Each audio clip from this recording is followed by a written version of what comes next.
दोस्तों अब मुझे लगता है कि जो स्मॉल इन्वेस्टर्स हैं इंडियन स्टॉक मार्केट से उनको अब निकल जाना चाहिए, क्योंकि अब ये मार्केट काफ़ी वॉलेटाइल हो चुकी है और इस मार्केट के अंदर अब पैसा बनाना काफ़ी डिफिकल्ट होने वाला है। ऑलरेडी हो चुका है और डिफिकल्ट होने वाला है, खासकर उन इन्वेस्टर्स के लिए जो पीक पे इस मार्केट के अंदर घुसे थे और जो अभी 15 से 20% ऑलरेडी अपने प्रोफाइल पोर्टफोलियो के अंदर करेक्शन देख चुके हैं। इसके दो तीन रीजंस दोस्तों हैं जो मैं आपको अभी क्विकली बताना चाहूँगा। सबसे पहले जो है दोस्तों, जो क्रूड ऑयल इंडिया को मिल रहा था रशिया से, वो अब डिफिकल्ट होने वाला है। तो क्रूड जो ऑयल प्राइसेस हैं वो काफ़ी बेसिकली अब बढ़ने वाले हैं, क्योंकि यूएस ने रशिया के ऊपर और रशियन ऑयल इंडस्ट्री के ऊपर कुछ ऐसे सैंक्शंस इम्पोज किए हैं जिसकी वजह से रशिया और चाइना, इंडिया और चाइना को जो रशियन क्रूड सस्ते में मिल रहा था दोस्तों, अब वो मुश्किल होने वाला है। दूसरा दोस्तों, जो लगातार रुपी फॉल हो रहा है कंपैरिजन टू डॉलर। आपने देखा होगा कि रिसेंटली डॉलर और रुपी का अगर हम कंपेयर करें तो दोस्तों रुपी जो है $1 के मुकाबले तकरीबन तकरीबन 86-87 रुपीस के आसपास आ गया है और अभी 10% तक की और इसमें गिरावट आने के दोस्तों रिपोर्ट्स हैं। अब अगर इस तरीके के ट्रेंड्स रहते हैं दोस्तों, तो जो रुपी है वो बेसिकली $1 के मुकाबले तकरीबन तकरीबन 95 या 100 रुपीस तक बेसिकली चला जाएगा। अब हम बात करें तीसरे मुद्दे पे, जो एक इम्पॉर्टेंट फैक्टर है दोस्तों, वो है जो इंडियन इकोनॉमी है। आईएमएफ ये कह रहा है कि 2025 में इंडियन इकोनॉमी वीकर रहने वाली है और यूएस इकोनॉमी जो है वो स्ट्रांग रहने वाली है।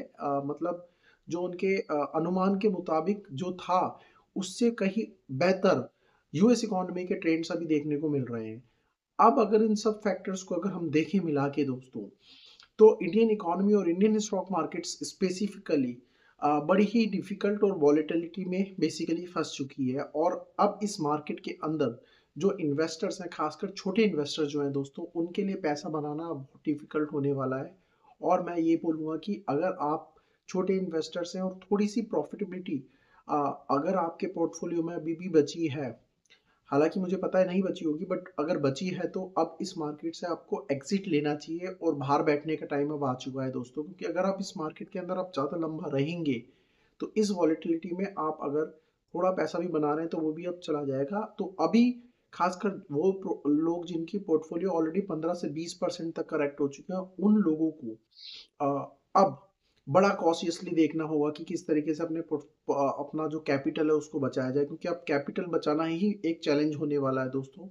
तो इट्स वेरी डिफिकल्ट। प्रॉफिटेबिलिटी तो छोड़ी जाइए, जो आपने कैपिटल इन्वेस्ट किया है वो भी अब बचाना इस मार्केट में अब डिफिकल्ट लग रहा है, वरना आप लॉन्ग टर्म के लिए इस मार्केट के अंदर ट्रैप हो जाएंगे और फिर आपका पैसा इसमें फंसने वाला है दोस्तों। और फिर कोई एग्जिट इसमें एटलीस्ट नियर टर्म्स के लिए दोस्तों नहीं दिख रहा है, अनलेस एंड अनटिल बजट में कुछ ऐसा आउटस्टैंडिंग आए जिसके अभी आपने ट्रेंड्स देखे होंगे, वो भी एक बेसिकली कोई पॉजिटिव पिक्चर पेंट नहीं कर रहा है कि गवर्नमेंट कुछ इस तरीके के इनिशिएटिव्स लेगी जिससे इकोनॉमी के अंदर बेसिकली बूम है। अभी सबसे बड़ा फैक्टर यही है कि इकोनॉमी, जो इंडियन इकोनॉमी है, वो काफ़ी वीकर सेक्शन पे है। कुछ दम नहीं है दोस्तों।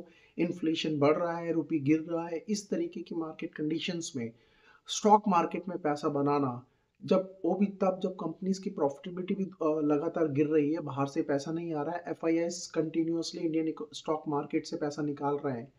अब आप देख सकते हैं कि मार्केट किस स्टेज पे आके खड़ी है। तो अब मैं यही बोलूँगा कि जो स्मॉल इन्वेस्टर्स हैं और ट्रेडर्स हैं दोस्तों, उनसे मैं यही बोलूँगा कि अब आप थोड़ा बाहर मार्केट से बाहर बैठिए, क्योंकि अब अगर मार्केट में जब आप ज़्यादा देर रुकेंगे तो अब आपको बेसिकली ज़्यादा लॉस होने की संभावना है कंपैरिजन टू कितना आप प्रॉफिटेबिलिटी इसमें से निकाल सकते हैं, जो अब बहुत मुश्किल होने वाला है। और जो बड़ा इन्वेस्टर्स है दोस्तों, उसको कोई फ़र्क नहीं पड़ता, उसका उसका जो रिस्क रिवॉर्ड रेशियो है और वो सब उसके पैरामीटर्स है, वो उनके हिसाब से इन्वेस्टमेंट करते हैं और वो उनके पास एक रिस्क एपेटाइट होती है कि वो लंबे टाइम के लिए बेसिकली अपने कैपिटल को मार्केट में इन्वेस्टेड रहने दे सकते हैं।